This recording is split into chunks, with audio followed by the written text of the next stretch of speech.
Muito bem-vindo a mais um episódio do Encenação de UX. Depois de quanto tempo de sabático? Não tinha nem layoff. O mercado tava bom. O mercado tava bom ainda quando a gente A gravou. gente terminou, não tinha esse negócio, né, cara? Agora, olha aí, cara, muito tempo depois, mas a gente não te abandonou. É que, putz, muita coisa aconteceu, né, gente? Foi eleições, Copa do Mundo. Caramba, que- pela pandemia. Aqueles que vai lançar o episódio no final do ano, né? Onde estamos? Né? Bomba atômica, guerra. Faz piada de eleição, Não tinha começado a segunda pandemia. Você viu? Você viu a notícia? Você viu? Hã? É sério não? Faz isso? piada. Não sabia. Descobriram uma outra doença lá na China, advinda de animais também, e já estão de olho, já de novo. Chama Xiaomi, né? Eu vi isso. Mas não esquecendo, esse é o momento. Não esquecendo, antes da gente começar, vai que você não assistiu os anteriores, a gente tem que se apresentar aqui com vocês, Rodrigo Lemes. Comigo também, tá? O nosso zen budista, filósofo do sítio UX. Tos, é nóis. Tos. Comigo também o carioca mais falso que existe, porque agora é português. Quem? Com orgulho. Buriti aqui. Buriti. E eu não sei que tipo de classificação ou características eu posso falar do Fratim, cara. Mas Qualquer uma, eu gostei. Para ti é o cara das placas de duplo sentido. Esse é o novo. E com a gente, o cara das placas de duplo sentido. Sou o Rogério Fratin, usem Bic 4 cores aqui, ó, legal. Várias possibilidades aqui. Olha, hoje ele não trocou de papel, cara. Não sacaneou alguém, cara. Ó. O último foi bizarro, né? Foi. O Fratini tá com a cara de paz, não tá, hoje? Férias, isso se chama. Mentira, cara. Não tô em paz, não, imagina. Inhotim, nossa, Minas, né, velho? Minas é um negócio espetacular. Aí, você podia dar sua dica hoje. Sua dica hoje é viagem. Nossa, mãe. Vai para Ouro Preto. Acabou a encenação, obrigado, Pronto, gente. muito obrigado, gente. Meu único arrependimento, eu não consegui ir ainda. Talvez eu volte pra ir lá em Inhotim. Talvez. Inhotim? Inhotim. Tá aí, olha aí.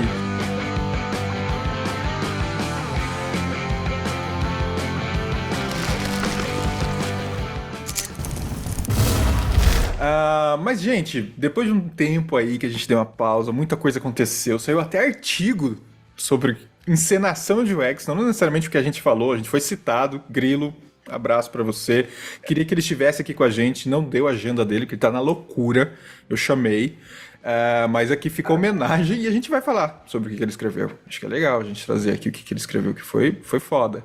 Nem eu imaginava que a gente tinha desenvolvido e destrinchado uma caixa de Pandora, assim como ele fez, né? Foi muito bom. Vocês leram?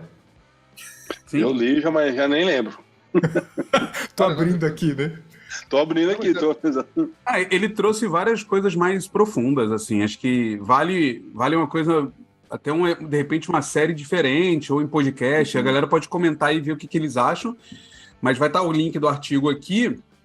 E ele vai muito a fundo, ele traz uns comparativos, umas questões mais acadêmicas, é bem diferente, assim, elevou o nível do debate total. É o que eu falei, né? Ele nos citou, porque eu acho que a gente, de certa forma, trouxe uma provocação interessante, mas ele foi muito maior que a gente, com certeza, da nossa conversa aqui, né? Ele escreveu numa estrutura de artigo acadêmico mesmo, né? Fazendo todos os blocos, citações. Sabe escrever, né?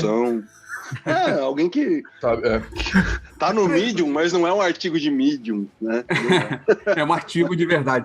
Tem um ponto legal, porque esse tema, ele tem vários posts já em inglês, assim, tem várias pessoas comentando e falando.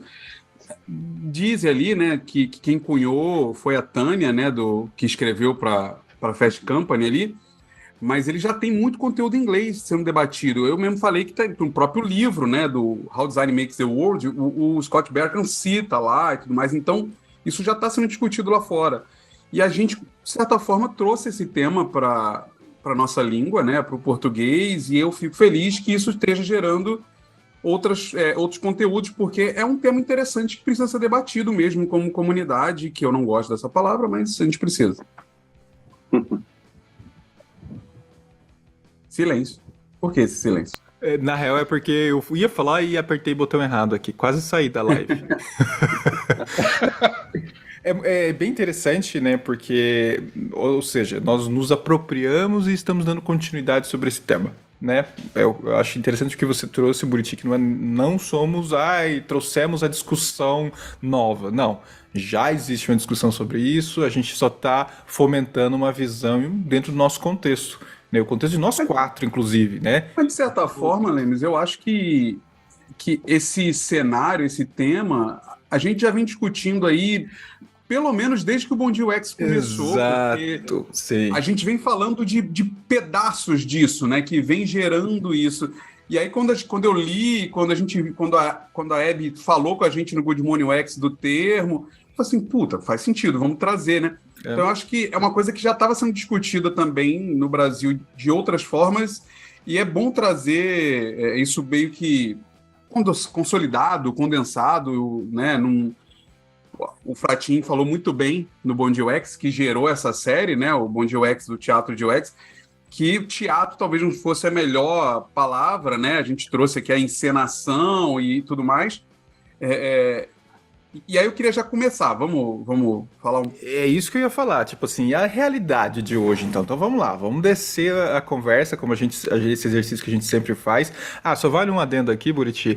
Isso daqui vai virar podcast, tá? Você vai poder escutar todas as encenações em podcast também, tá? Então já fica o aviso aqui. Terminando isso daqui, eu tenho que gerar os áudios pro Buriti. Mas vai lá, Buriti, começa aí com a discussão. Eu vejo, sim, a gente falou de muita coisa, a gente falou de como perceber a encenação, né, nos primeiros episódios, a gente falou do cenário, depois a gente falou de cultura, de empresa, e falamos de equipe, como é que lidar com a equipe, mas tem um tema que tem me incomodado já há algum tempo, e eu acho que vale a pena a gente trazer, que talvez tenha uma confusão de entendimento sobre até o papel... Eu estou começando a aceitar que o UX está morrendo de fato, o termo, né? E a gente vai ter que aceitar o Product Design aí, mas o designer que lida com o UX, né, com a experiência, talvez tenha ou uma falha de entendimento ou até várias vertentes, mas é muito importante relembrar, né, que isso surge da IHC, que surge da arquitetura de informação, que, assim... Com todo o respeito do mundo, eu digo assim, não era sobre fazer a vontade do usuário, ponto. Nunca foi sobre isso. Isso é um ponto. Eu acho que a gente distorceu no meio do caminho isso, assim, né?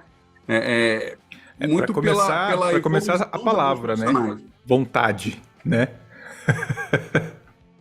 Porque que criou-se uma história, né? Aquela velha coisa do UX sem o U não é UX. De fato, porque a experiência só acontece quando o usuário interage com alguma coisa, mas lá no cerne, a gente estava aqui para fazer as coisas com que os usuários iam utilizar de forma fácil de utilizar. Então a gente ia fazer as coisas serem fáceis de utilizar. Esse era o cerne no começo. Não era fazer o que o usuário quer que a gente faça ou desenvolver algo que ele precisa que a gente faça. Porque aí entra naquelas discussões que a gente já falou do B2B, porque, cara, o B2B a pessoa tem que usar, ela não quer, né? Ela não sonha em usar o sistema de tráfego aéreo, né? O cara não acordou de manhã e ele quer o quê? Ele quer usar de forma fácil. E aí era o nosso papel. Só que quando eu vejo a Tânia trazendo, ela traz muito com essa visão de, se você não está ouvindo o usuário, se você não está envolvendo o usuário no processo, você não está fazendo, de fato, um processo de experiência, de UX. E aí eu sinto necessidade de voltar para esse começo, né? Para quando a gente fala de encenação, tem um pouco também de, caralho, por que você acha que está encenando, né? Só porque você não está falando com o usuário? Essa é a minha questão para abrir, assim.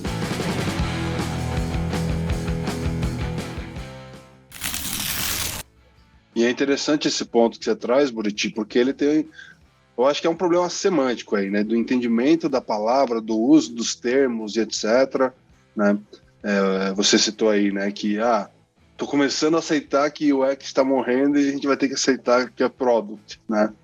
E isso implica num entendimento sobre o que a gente faz também, né? Porque quando a gente chama de UX, quando a gente utiliza o termo usuário ali, que você até citou, a questão do UX sem U não é UX, né? Sem usuário, tal, e traz esse lado um pouco mais romantizado, né, da disciplina e etc. Quando a gente chama de product, a gente mata isso. Pelo menos semanticamente a gente mata isso. Né? Na prática, a gente pode continuar e deve continuar exercitando todos os métodos, toda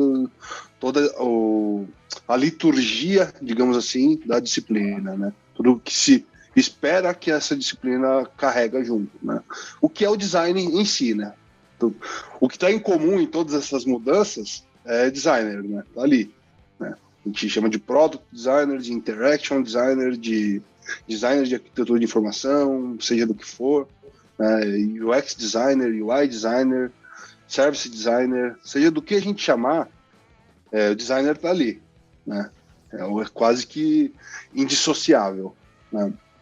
Então, esse lado desse aspecto da pesquisa, da profundidade, né, do repertório sobre quem vai usar, dos aspectos humanos, do IHC, como você trouxe, eu acho que isso é inerente ao design, sabe? Isso é parte do design, é parte seja ele chamado de UX, seja ele chamado de product, seja ele chamado do que for daqui para frente, né? Então, eu acho que quando você traz isso,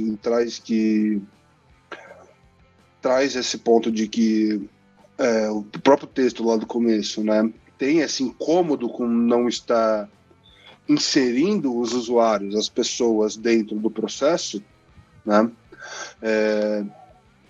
talvez a gente tenha que entender maneiras diferentes de inserir essas informações, né? A gente pode ter uma maneira direta, né, primária, onde a gente faz pesquisa primária, né, com interação direta, envolvendo o usuário, de fato, participativo, ou a gente pode ter de forma indireta, né, secundária ou terciária, né, consumindo dados de fontes, né, que a gente interage, fontes contratadas, fontes terceirizadas ou não, né, aí depende da estratégia, do orçamento que você tem, né, também, né, e da disponibilidade dessas informações que você precisa para a tomada de decisão do produto ou serviço, né.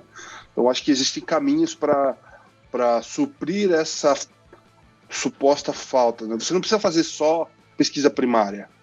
E o UX não é sobre só pesquisa primária. É isso. Nunca foi, entendeu?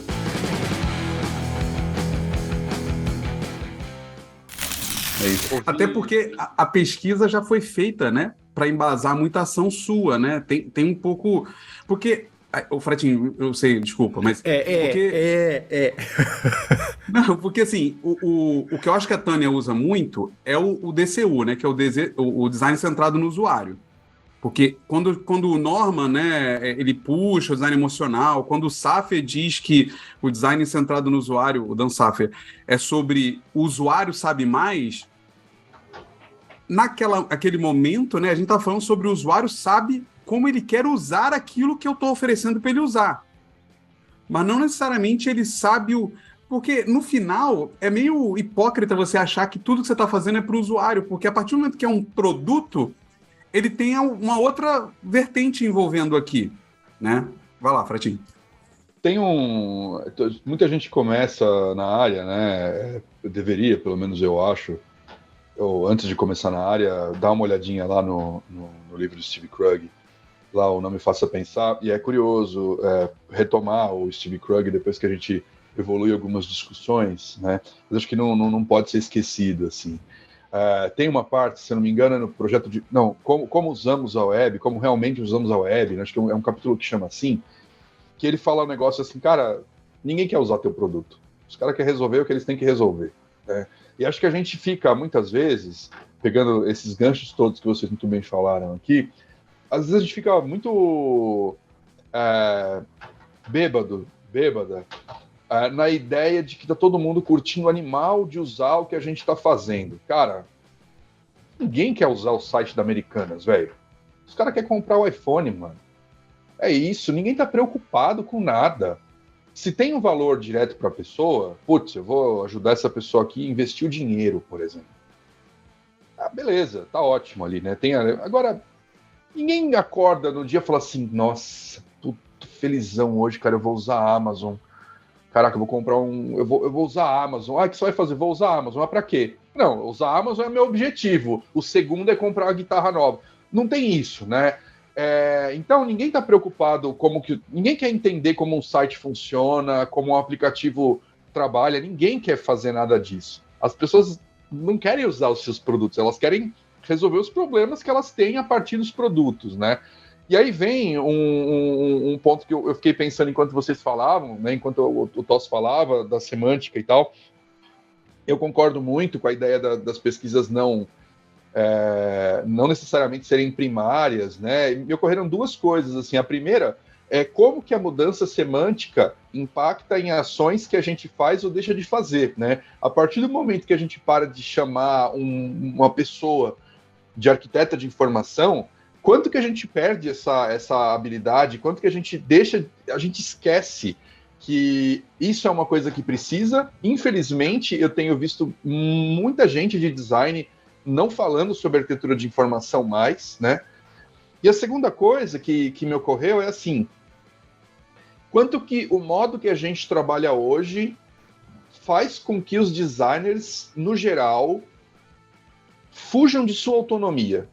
Vou explicar o que eu estou falando.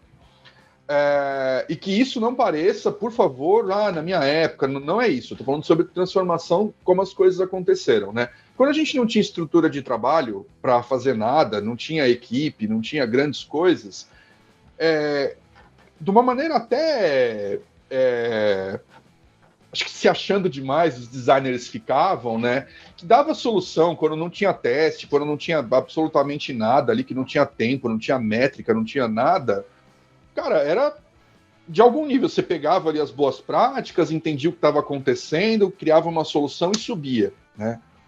Aí hoje, eu não me responsabilizo pelo visual porque eu tenho o Design System que faz isso. Eu não me responsabilizo pelos dados porque eu tenho o UX Researcher que fez isso. Aí eu tenho um PM que me dá um direcionamento de negócio. Aí eu tenho alguém de tecnologia que faz não sei o quê. Aí eu tenho... não consegui falar com o usuário, eu não vou assumir aqui essa bucha, assim, sabe? Eu não vou pegar essa bronca para mim, né? Relacionando essas coisas todas, cara, quanto que a gente está pensando, né? Quanto que a gente está pensando de fato que a pessoa não quer usar nosso produto, ela quer só fazer o que ela precisa fazer, e quanto que a gente está dando a nossa cara a tapa assumindo uma solução quando a pesquisa não é possível, ou quando eu não tenho tempo para ela, ou quando não foi conclusiva o suficiente. Quanto que eu, designer, estou preparado para virar e falar assim, gente, beleza, ok. Chegou a hora do salto de fé. Não queria chegar aqui, mas chegou a hora do salto de fé. Porque isso vai acontecer, né? Em lugar... É diferente. Se você está no Nubank, que as pessoas compram Chevette e pintam de roxo para andar com o carro com... Isso é verdade, né? Teve o cara fez um casamento lá com... Aniversário.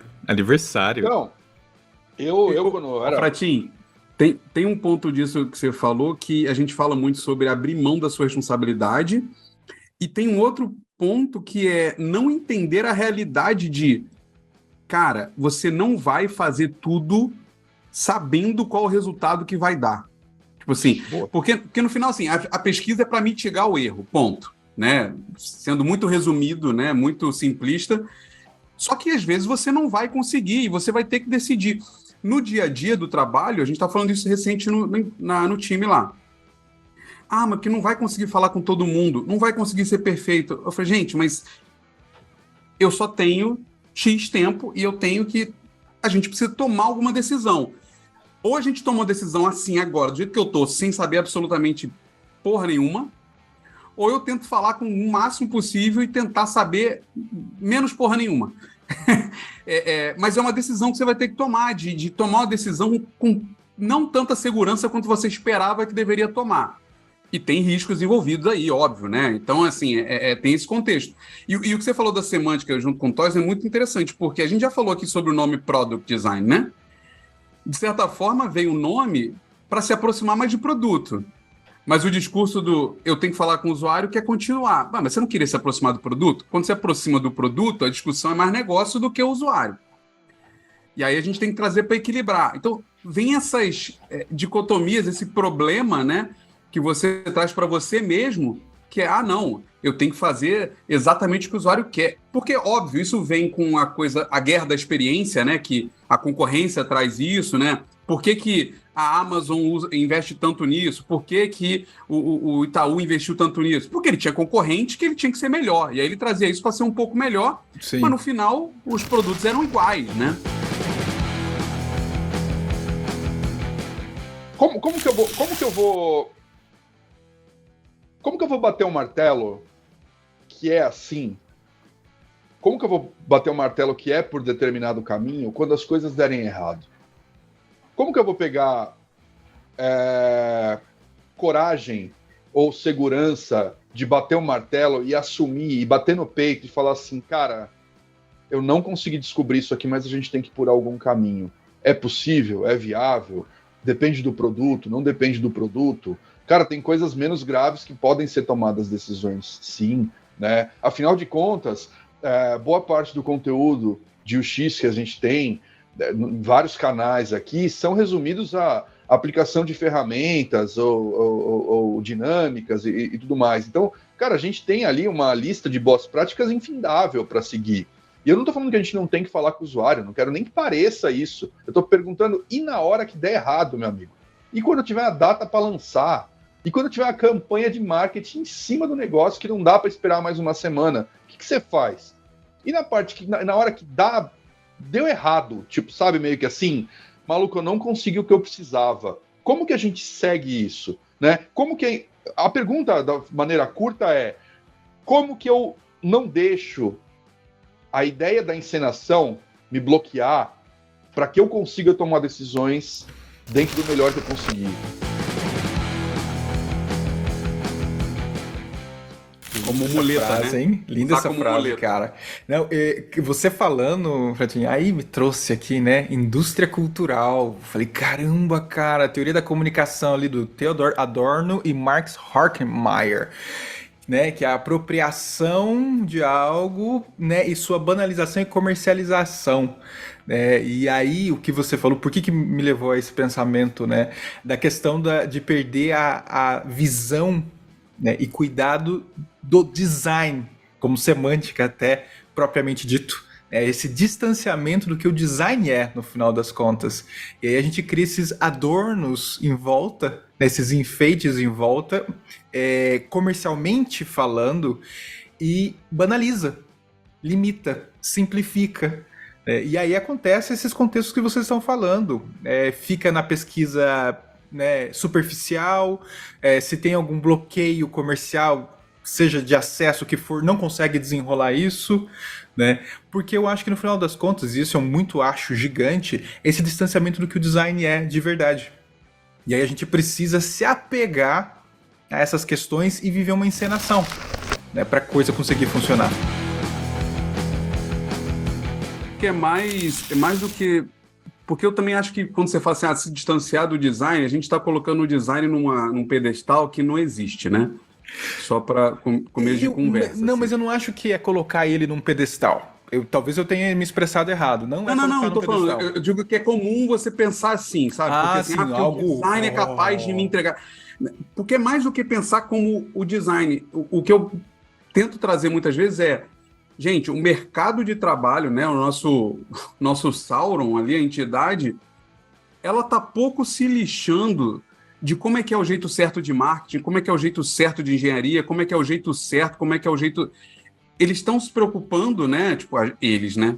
Nós deveríamos estar nos preocupando em como dar o resultado esperado, que pode ser financeiro ou não. Aí vai depender de cada empresa, de cada foco. Usando como canal o conhecimento da disciplina da qual estamos inseridos, né? Exato, usando todas, né? Porque é uma junção de todas, né? Para entregar lá. Então, assim, é muito até de se distanciar e de entender que você foi com...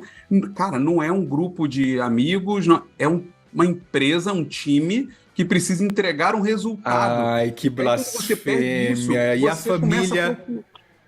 E a família, como é que fica? Sabe, o Fica social. no layoff que a pessoa manda uma mensagem agradecendo ter sido demitida, porque ela distorceu totalmente na cabeça dela o que ela estava fazendo. Coitada. Ele Não é tava culpa dela. Ele tava esperando pra poder falar isso, gente. Eu vou ter Ela que... deixa, né? Era Ela deixa, cara. assim. E não foi nada combinado, gente. Não, e não é culpa das pessoas, tá? Não. Eu acho que é um cenário que a gente inventou e a gente criou e a humanidade acreditou nesse papo todo de agradecer por ser demitido. Positividade, né? A maricondo do LinkedIn, sabe? Agradeça, se despeça. Inclusive, a galera no Telegram escreveu, pô, por que vocês não fazem alguma coisa falando sobre essas demissões que estão acontecendo? Eu falei assim, cara, a gente não pode falar de qualquer jeito. Isso não é uma coisa pra gravar e lançar. Não, isso tem que trazer, sabe, vozes, visões, estudo, porque não é simplesmente, recessão. Não, tem muita coisa envolvida. Vai desde a bolha aqui do nosso amigo, ó, né? Então, assim, calma. Eu avisei, né? Que... Tava esperando a deixa aí. Mas vai lá, continua. É o Buriti, né? O Buriti, ele fez o roteiro, gente. Não. Tá on fire. Fiz. Vai. Não, e eu vejo isso, eu vejo esse distanciamento de... E veja bem, eu não estou dizendo que você tem que ser cínico, né? Não é tipo, vamos aceitar que o mundo é uma merda e que a gente tem que trabalhar por dinheiro e foda-se os princípios, não é isso. Mas se você também não entender que você precisa encontrar os equilíbrios, né? Eu acho que aí é o que para mim tem que fechar essa história toda cara, se você não faz bem feito o que você é pago para fazer, você não tem condição de dizer que está tendo um teatro, que é um problema, porque o teu trabalho não é só envolver o usuário, tem outras coisas. Então, antes de fazer isso, que é um fato, né? Tipo assim, ouvir o usuário é importante, é inteligente, é sadio e recomendável por diversos motivos, muitas vezes inegociável, mas às vezes negociável. Essa é a grande questão. Porque se eu não entrego... A gente fica muitas vezes assim, porque não fala com o usuário, porque não sei o que lá. Mas você não fez o básico, cara. Você não tem um fluxo, você não entende quais são as telas, você não melhorou aquela tela que é horrorosa, bizarra, e você não conseguiu conversar com alguém para dizer, vamos melhorar aqui por causa disso? E aí você quer falar, vamos falar com o usuário. E você tá falando de falar com o usuário, mas não é também só falar com o usuário, é o que o Fratinho falou. Você, tipo, cara, isso, o Toss falou, arquitetura de informação. Você estudou arquitetura de informação, né? Tem uns princípios muito básicos que, claro, falar com o usuário tá dentro, né? Porque ali deveria ser, de certa forma, a fonte de informação, mas eu acho que a gente poderia falar que é ter um design inteligente, ou na real, você ser inteligente nesse processo, né? Para mim, tem hora que parece que falta inteligência nossa, e eu vou colocar todo mundo no pacote. A gente fica numas discussões e você fala assim, meu, sério que a gente tá nisso? Rodando em volta disso? É inteligência emocional e várias coisas. Mas aí eu queria ver com o Toys e com o Fratin, né? Vida real, né? Tipo, pensando de fato como é que é na experiência de vocês no dia a dia. Cara, como é que é, né? Tipo assim, vocês viveram teatro, sem dúvida, em algum momento, encenação. né? É encenação. A encenação. Ah, eu sabia. Como é que é essa realidade, né? Tipo, como é que vocês viram isso acontecer? Vocês vivem encenação? Assim, ó, pegando um gancho no que o Fratin falou anteriormente de arquitetura de informação, eu falo isso até nas minhas aulas, né? Faz muito tempo que eu não vejo dentro do processo, portfólios que a gente analisa e etc., né, em processo de contratação, decisões de arquitetura de informação, né? Qual que é a estrutura da informação, o fluxo da interação que você está projetando ali, qual que é o sitemap, é uma coisa que está sumindo cada vez mais, né? Card sorting é lenda, né, cara? Isso morreu lá no passado, né? Então, assim, a gente foi perdendo os métodos também no caminho. Eu acho que essa questão semântica muda as práticas, entende? Uma coisa muda a outra com o tempo. Mas você falou que, assim, você tá vendo sumir essas coisas. Engraçado. Eu tenho uma outra perspectiva. Eu não tô vendo sumir. Porque quando eu vejo, é superficial. Não sabe nem por que tá fazendo. Faz. Discute. Mas não sabe nem por que tá sendo usado. É engraçado isso, né? Ou tem, ou não tem, ou quando tem, não sabe pra que serve. Vira um framework, né? Vira Exato. Uma encenação. Uma ensinação, exatamente. Aliás, temos um Bom Dia UX com o menino Fratin falando sobre metodologia, se metodologia, método importa ou não. Vale a pena ouvir, porque fala um pouco disso, de usar por usar, sem saber por quê, qual o resultado esperado, né, e tal. Mas O Fratin ainda não falou. O Fratin ainda não falou. Então, ele falou da coisa de autonomia, né? Eu queria ver se ele já viu, se ele viveu isso de algum designer, porque eu tenho visto alguns designers que simplesmente não conseguem atuar, fica nessa... E a culpa é da liderança muitas vezes, tá? Porque fica criando esse conceito de tem que ser colaborativo ao máximo, tem que seguir o processo ao máximo, e aí a culpa é dos cursos, aquele, né, que joga... Vai lá, Fratin, diz. Pouco tempo entre nossa última gravação e essa daqui, eu fiz contratação de 2 pessoas júnior lá para minha equipe, né? E, cara, foi um negócio curioso esse processo seletivo, porque eu conseguia identificar, né, quando eu pedia para que as pessoas me contassem, apresentassem alguma coisa que elas tinham feito ali e tudo mais. Antes delas quando falaram 2 minutos, assim, eu conseguia saber de qual curso que elas tinham vindo. Facilmente, assim. Cara, e eu não imaginava isso, né? Quer dizer, eu nem manjo dos cursos, nem fiz eles, nem sei como, mas o tipo de discurso era muito possível identificar, né? E eu precisei fazer uma mudança no processo seletivo para júnior, porque eu notei que eu não estava ouvindo a pessoa em si, eu estava ouvindo o reflexo do curso que ela tinha feito e que muitas vezes trazia, olha que loucura isso, cara, ou trazia, ou a pessoa entendia errado, não tenho como saber também, mas vinha um monte de enlatado nos discursos, né, que eu só queria saber por que tinha feito aquilo, eu não queria saber, cara, por que você fez essa, sei lá, a mais bombada, né, por que você fez essa matriz CSD? Não, porque parte do fluxo. Não, parte do fluxo o quê, meu amigo? Isso aqui, eu só quero saber por que você precisou fazer, né? E aí eu ficava pensando assim, poxa, mas quando será que a gente se questiona das coisas hoje, né? Até das coisas que estão aí para ser usadas, que foram validadas muitas vezes, né? Vão pegar alguma aspa minha no que eu vou falar agora e vão me cancelar nas redes sociais, provavelmente, mas... corte, né? Cortes do Fratin. Inclusive, eu vou destacar o que você vai falar agora. Vai lá, manda. Obrigado. Mas assim, ó, a gente está usando a heurística do Nielsen sei lá, eu uso há, sei lá, 15 anos, não sei. Cara, será que eu já algum momento na minha vida validei se aquelas heurísticas são exatamente daquele jeito, assim? Quanto a gente está usando conhecimento que a gente tem como dogma e quanto que a gente está, sabe? Que hora que a gente vai precisar mudar ou questionar um pouquinho, assim, né? Será que as 10 fazem sentido? Porra, cara, teve um monte de coisa nesse tempo. Será que não precisa de mais 2, sabe? Será que não dá pra gente trocar alguma? Será que... O que será que tá acontecendo, assim? Senão as coisas vão acabar ficando muito inegociáveis, né? Não, heurística é heurística.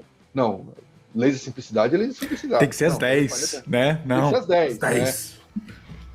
Então, eu acho que a parte dessa encenação, ela talvez até a literatura, até as coisas, até as boas práticas, até nas boas práticas, até na literatura, não sei se está lá ou é no modo que a gente interpreta, mas talvez tenha ali, né, um anabolizante para a encenação acontecendo direto nos materiais que a gente consome e não questiona, né? E não vê se está rolando mesmo ali, né? Quando que o Nielsen vai falar assim, mano, escrevi esse negócio aqui em 94, o cara vai fazer 30 anos, velho. Será que nada mudou? Não tem nada, uma a mais? Todo mundo usando internet móvel. Caraca! Não teve uma vírgula que eu consigo mudar, sabe? Talvez ele não mude isso, porque ele tá lá ganhando dinheiro dele, vendendo curso pra caramba, certificado. Mas e a gente, né? O que a gente faz? Fiz essas perguntas para os nossos convidados no Good Morning UX, né? O Jess James, o Peter Morville. Tipo, cara, se você escrevesse hoje, o que você mudaria? E é legal a perspectiva que eles trazem lá de mudança, inclusive, adaptação. Porque é bem isso que você falou, mas fala, Toss, diga. O Fratinho traz as minhas conversas com ele frustrada desse negócio da NN Group, aí ele traz para... Jogo na roda. Vocês estão vendo só como é que é esse grupinho aqui, né? Os bastidores, eu não participo dessas conversas escarnecedores. Só, antes do Toy, só salvando o Fratinho. Não é que a gente tem que ignorar essas paradas, né? Eu acho assim, eu não vejo problema no Júnior olhar para isso como tábua indiscutível, tá? Como escrito em pedra. O Júnior, eu não vejo problema. É melhor até, por enquanto. Porque, na teoria, conforme ele usa, ele vai perceber que ele pode ser mais flexível e que aquilo é um guia para ele. O que me preocupa é a pessoa ficar criticando o teatro, enxergar um teatro, achar que tem essa maturidade toda e não... Porque isso é que causa esse problema todo. E volta pro... Porra, vamos fazer direito o que a gente faz para depois a gente dizer que todo teatro é matador e tá me sufocando. E... Todas as palavras que o Buriti fala teatro, troca por encenação, tá bom? Toss, podia ter um plugin, né? Podia ter um plugin, né? Você grava a palavra, a encenação e só vai trocando. Toss, fecha com o seu pensamento, porque a gente tem que ir pro final, cara. Senão não dá tempo aqui, a galera tem tudo compromisso. Vai lá. Vai, você. Não, de fato era sobre o pensamento mesmo, né? Era sobre a gente pensar o design. A gente precisa pensar sobre o design. Eu acho que a gente está pensando pouco e está preocupado demais com a prática, com a técnica, com a execução, com o framework, com o Canvas, com a ferramenta, é o Figma, é o plugin novo que saiu, sabe? A gente está preocupado demais com a execução, mesmo em pesquisa, né? Não estou falando só de tela, né? A gente está preocupado demais com o emprego da técnica ali, com a execução da técnica, né? Empregar a técnica naquele contexto. Então isso faz com que a gente pense pouco sobre o que a gente está fazendo. A gente pratique muito. A gente até falou disso, né, Buriti, com o Alex no MED sobre imagem, né? O porquê que ele fez mestrado, doutorado e etc., né? E ele se entendeu nesse lugar. Ele achava que estava praticando muito sem saber o porquê estava praticando as coisas, né? Ele fala disso.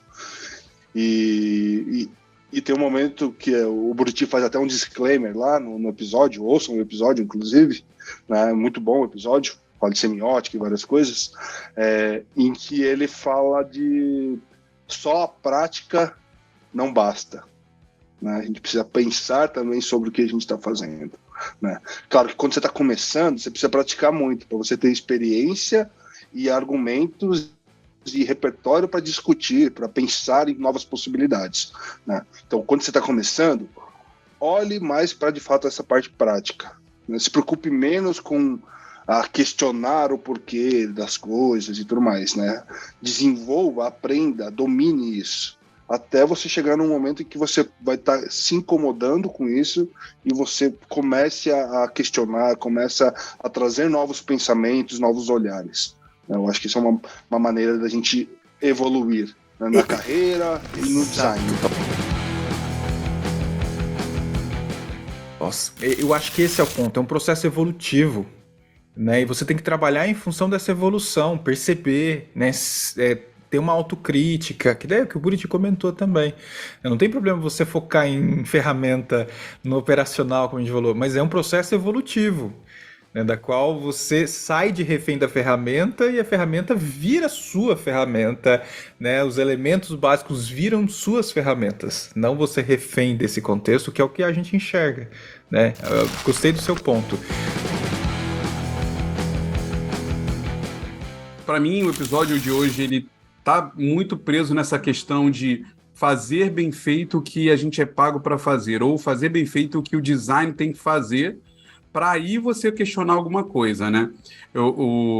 Recentemente, um designer especialista aqui do time, ele me falou uma coisa que eu achei que eu nunca tinha parado para traduzir daquele jeito, eu achei importante, que é o design ele só vai conseguir ser sênior de verdade quando ele fizer muito bem, mas muito bem, e de certa forma até rápido, o que é básico. Por exemplo, interface.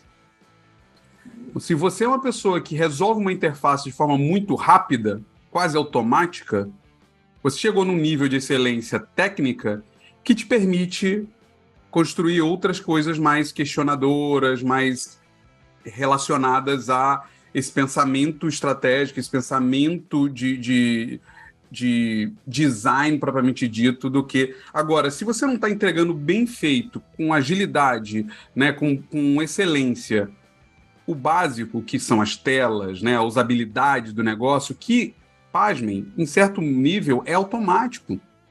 Eu falo isso direto aqui, tipo, a arquitetura de informação, por exemplo, o Daniel cita, né, aquela frase que o UX é uma habilidade que não... Eu esqueci a frase dele, você sabe, Lemes? Para a qual é uma habilidade adquirida para a qual não tem cura, né? Alguma coisa assim. Isso.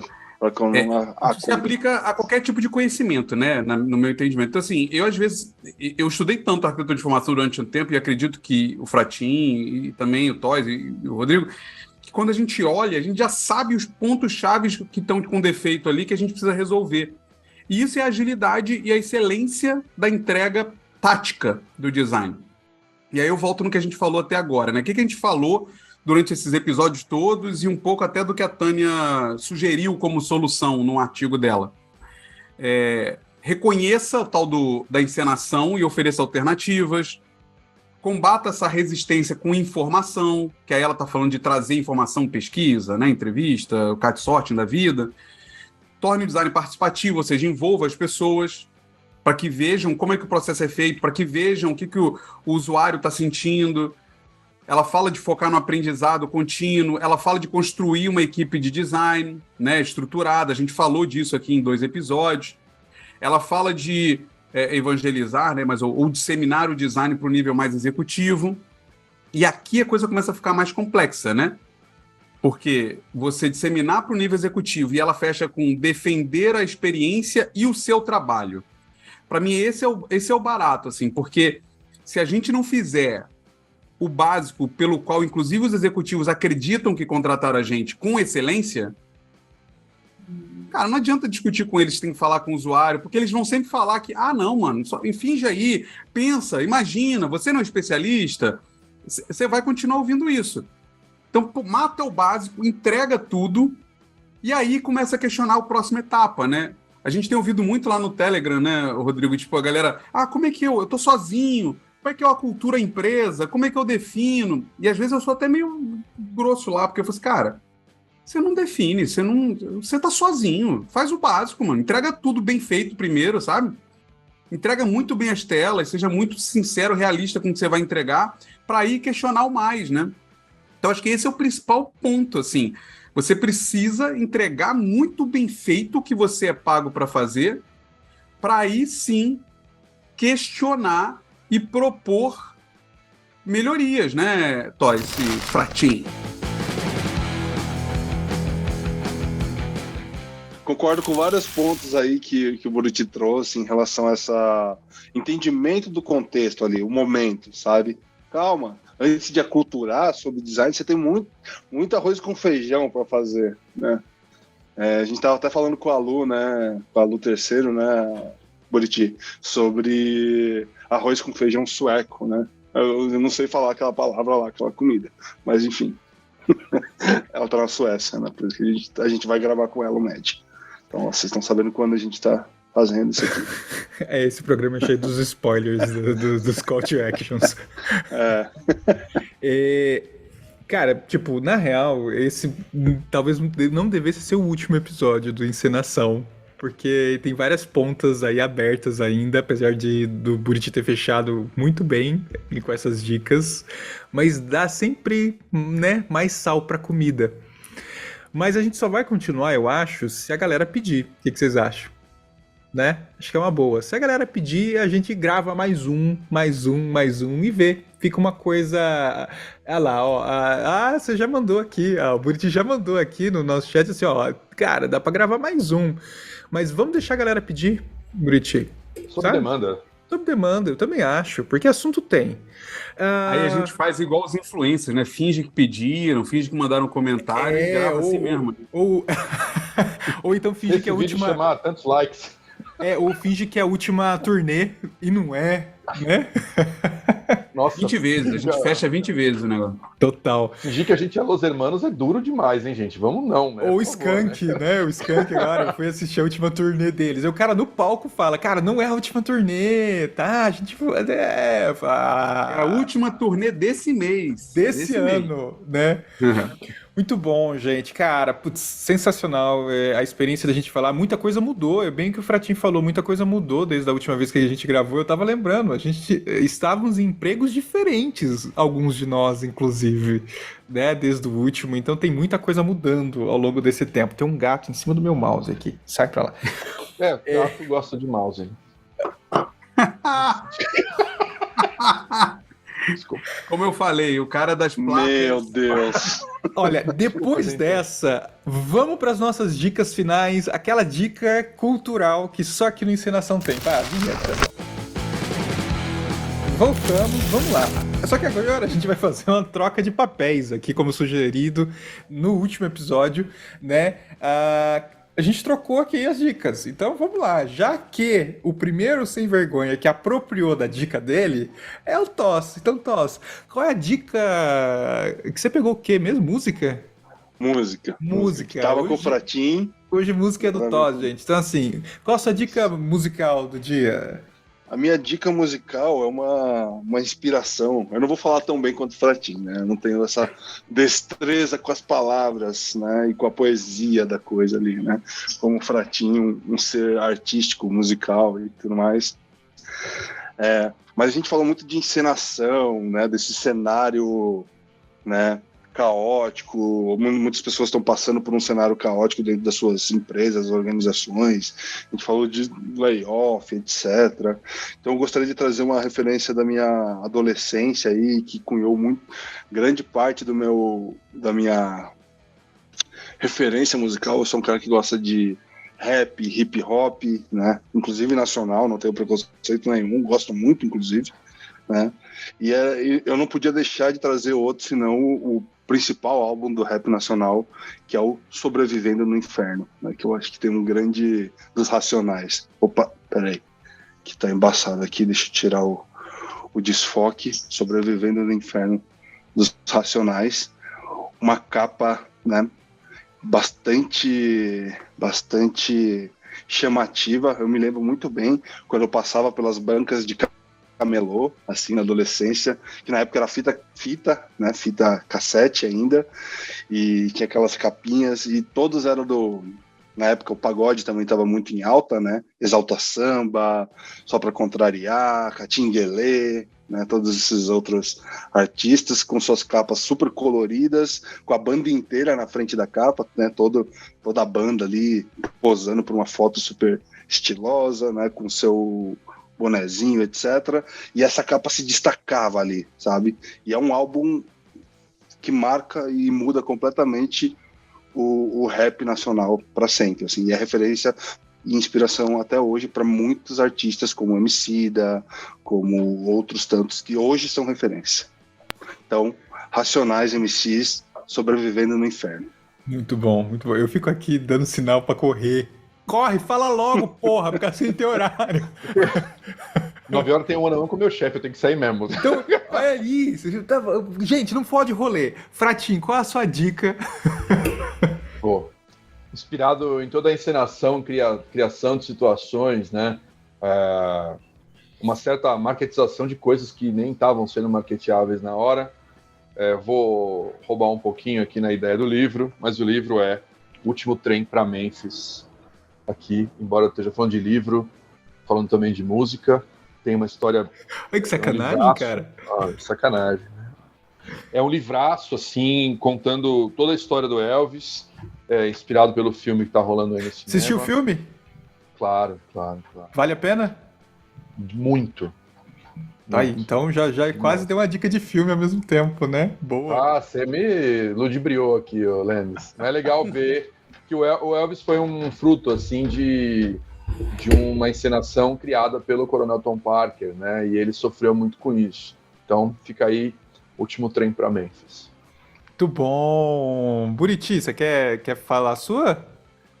Sim, sim. Filme? Eu queria muito poder indicar Elvis, porque é um dos meus artistas preferidos, mas eu não assisti ainda o filme, então já estou na empolgação aqui só com o que o Fratinho falou. Até porque o filme ressuscitou ele no mercado aí, tá impressionante a quantidade de notícias, inclusive sobre a vida dele, que era uma vida desregrada, no mínimo. Mas eu tenho 2 filmes para falar. Eu acho que o Top Gun eu assisti. E que filmaço. Top Gun 2, né? Maverick. Top Gun Maverick. Cara, que filmaço.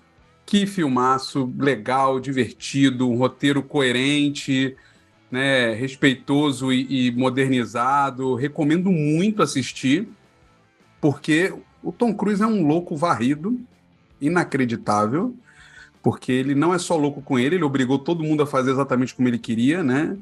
Todo mundo pilotou de verdade, todo mundo malhou até o último segundo para estar trincado na praia, jogando futebol americano dessa vez. Mas a história tá muito legal, muito respeitosa, sabe? Tipo, é um filmaço, tecnicamente muito bem feito. Eu diria que o ideal é ver no cinema, numa telona irada, mas dá para ver em casa também. E eu assisti ontem um filme que eu vi muitas críticas negativas, mas eu me diverti e gostei, que é o Buzz Lightyear, o filme novo da Pixar. Não vi ainda.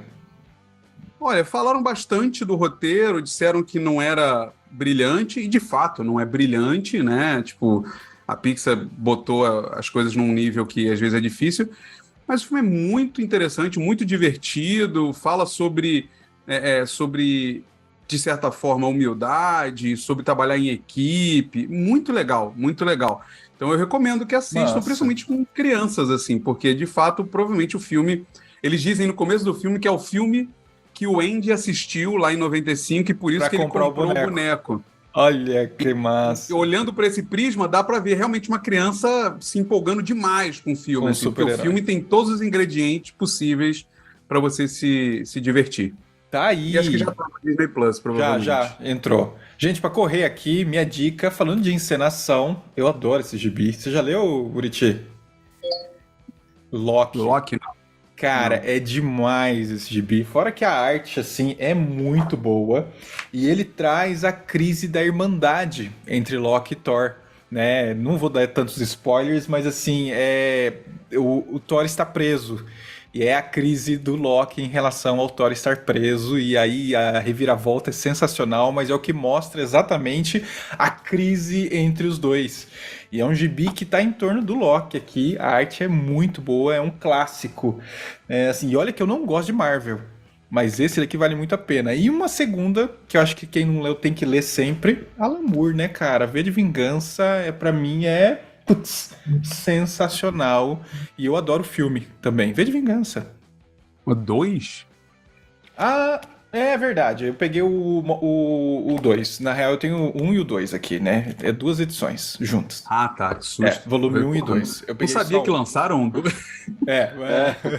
Continuação, É cara. continuação.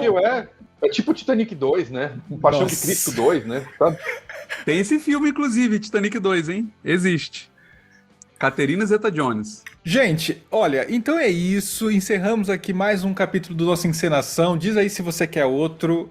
Ouve o podcast, acompanha a gente, segue esses cavaleiros do apocalipse nas redes sociais, nos chame. Tá todo mundo dentro do Telegram, né? Então acessa o Telegram. Tá todo mundo lá, né? Então é isso, ó. Dá like nesse vídeo, compartilha, comenta e a gente vê vocês onde for. É isso aí. Obrigado, senhores. Boa reunião pra vocês. Um grande abraço. Tchau.